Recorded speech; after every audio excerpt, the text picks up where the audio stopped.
Hello, everybody. Dana Brigman here, and I mentioned that we would talk a little more about the science of the raindrop oils. And Dr. Stewart, what is his full name? Dr. David Stewart is one of the leading authorities of the chemistry of essential oils. There are other people out there doing a lot of science stuff with essential oils, and it's very fascinating. He had Dr. Stewart has a book called The Chemistry of Essential Oils Made Simple. And if you look at this book, you can see how thick it is. And you go, oh my God, is that really simple? There is actually another book that he has. Actually, I take that back. Someone else wrote it, and I've lost it. Here it is. Called The Chemistry of Essential Oils Made Even Simpler by Michelle M. Truman, ED.D. Whatever that really stands for. I honestly do not know off the top of my head. But Dr. Stewart is an amazing expert on the chemistry of essential oils.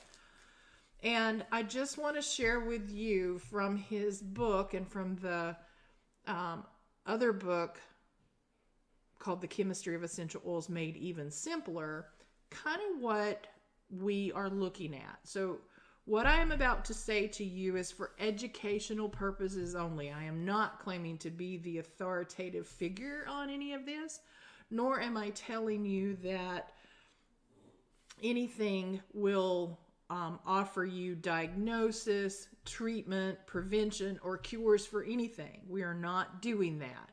I'm simply sharing with you a little bit of the science behind what Dr. Stewart has taught us. And so you will hear, the more you get involved in essential oils, that there are constituents of those essential oils that play a role in what makes each oil do what it does best, right? They all have key properties that allow them to do certain things on the body's behalf or on the emotional roots of our body, for example. There are three primary things that you will hear mentioned: phenols, monoterpenes, and sesquiterpenes. And those terms then start to come into play when we're looking at what that does and whether that oil is said to be gentle or not, safe for cats or not, and so on. You will hear avoid oils that are high in phenols around the cat, right? And so there's some truth to that. There's some science to that. We know that quality matters. We will be having a separate conversation about quality.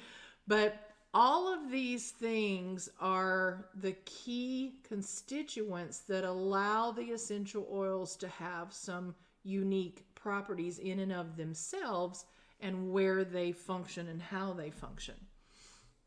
So Dr. Stewart tells us that phenols are basically the starting point that an essential oil moves into the cells of our body and cleans the receptor sites. It moves in, cleans those receptor sites, and allows either the body to absorb nutrients better, to move things through, or to function better at the cellular level.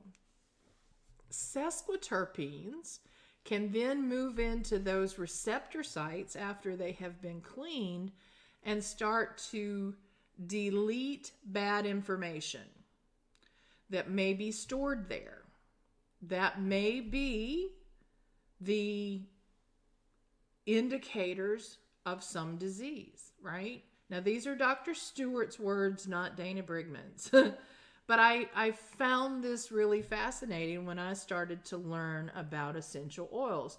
And again, you're going to hear people throw these words out like phenols, sesquiterpenes, and monoterpenes, but very few people tell you what that really means. So the sesquiterpenes move in after the phenols have cleaned up a receptor site and start to help remove sort of bad information that may have been held there.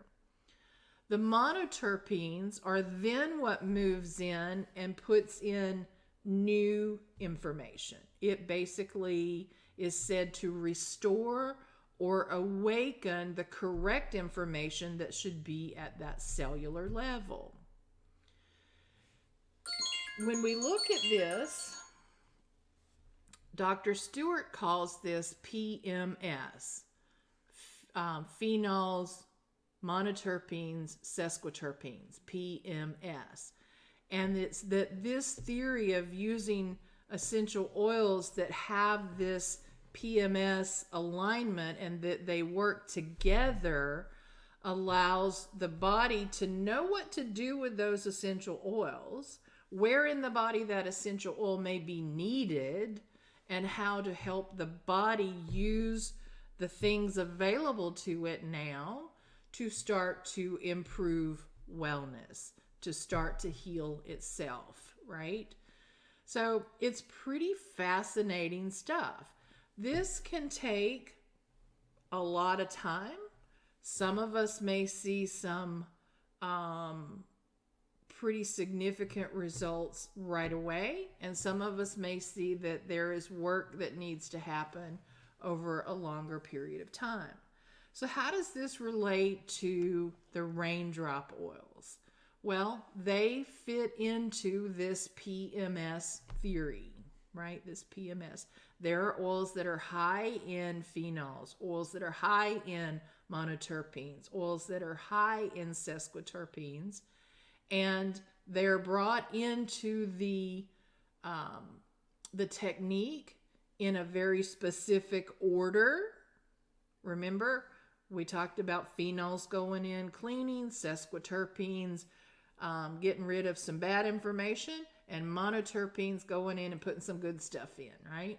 And so that order of how we use those essential oils starts to be relevant.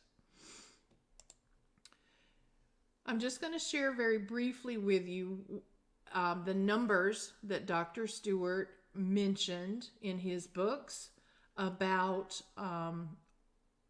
whether they were high in phenols or monoterpenes or sesquiterpenes. And I'm not going to give the whole chart, right? You can go find this information. If you're in my group, the resources are available to you there as well. But we see in the collection sort of a very specific average, according to Dr. Stewart, that the average of this collection is 44% phenols, 35% monoterpenes, and 5% sesquiterpenes. Okay, so Valor, very high in monoterpenes. It's at 54% monoterpenes. It's very low in the other two. Oregano, very high in phenols, moderate to low in monoterpenes, and very low in sesquiterpenes. Thyme, moderate in phenols, moderate in monoterpenes, low in sesquiterpenes. Basil, high, actually higher than oregano in phenols. Wintergreen is the highest of all in phenols, and this is one of the reasons why you will hear be careful using essential oils around animals, and specifically around cats, avoiding oils that are very high in phenols. And there are proper ways that you can be taught when it's appropriate to bring those oils in. And to remember that it is the chemistry of them all working collaboratively. So there's science to why they were chosen and how they come together. Marjoram is very well balanced. It's 37% phenols, 44% monoterpenes, and 4% sesquiterpenes. So remember I said in the other presentation, if you could only have one oil and you were trying to achieve sort of a similar result to the raindrop. Now remember, nothing will replace the Raindrop itself. Nothing will replace using all of the oils, all of the technique, and sort of bringing that whole experience into play. But if you had marjoram, you're working in a nice balance of the PMS approach, right? The science behind that. Cypress is very low in phenols, but very high in monoterpenes, okay? And then moderate in the sesquiterpene area at 14%. Peppermint, also high in phenols, 10% monoterpenes and 9% sesquiterpenes. So the two highest sesquiterpenes we saw were cypress and peppermint, and the highest being 14%. So they're not these extreme numbers, right?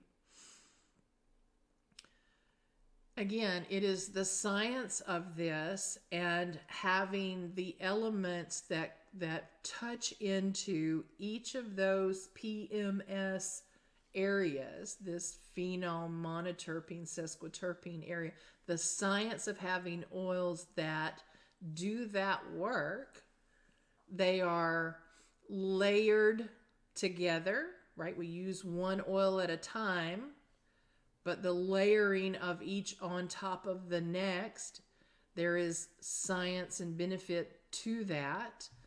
And just a really extremely beneficial approach to trying to help the body do what the body needs to do best. So if you're a science geek, even if you're not, and because I'm not very sciencey, but I remember when I started, people flinging out the word phenols at me, and I'm like, well, what the heck is that? What is it? And this book, the Chemistry of Essential Oils Made Simple, is very good. It's very thick, but it's very good to help you sort of wrap your brain around that. If you're looking for a quicker version, Chemistry of Essential Oils Made Even Simpler is a good one. You can see it's not very big at all, and it's actually written in big letters, right? So there's a lot of space on the pages. This book will help you break all that down and start to understand from a little bit of chemistry how all of this works.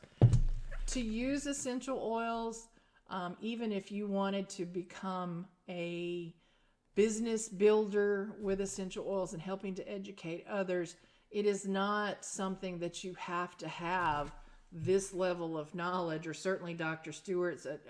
This probably is a pittance to what he knew and taught and educated on. But just having some awareness is good, helpful, but it is not a requirement for you to be a user of these essential oils. But if you're like me, people started throwing words around. You're like, well, what does that mean? And I want to know what it means. And if you can't answer what it means, don't fling the word around. It's kind of my theory on it, right? So take a look, get familiar with these things a little bit more, and start looking for opportunity.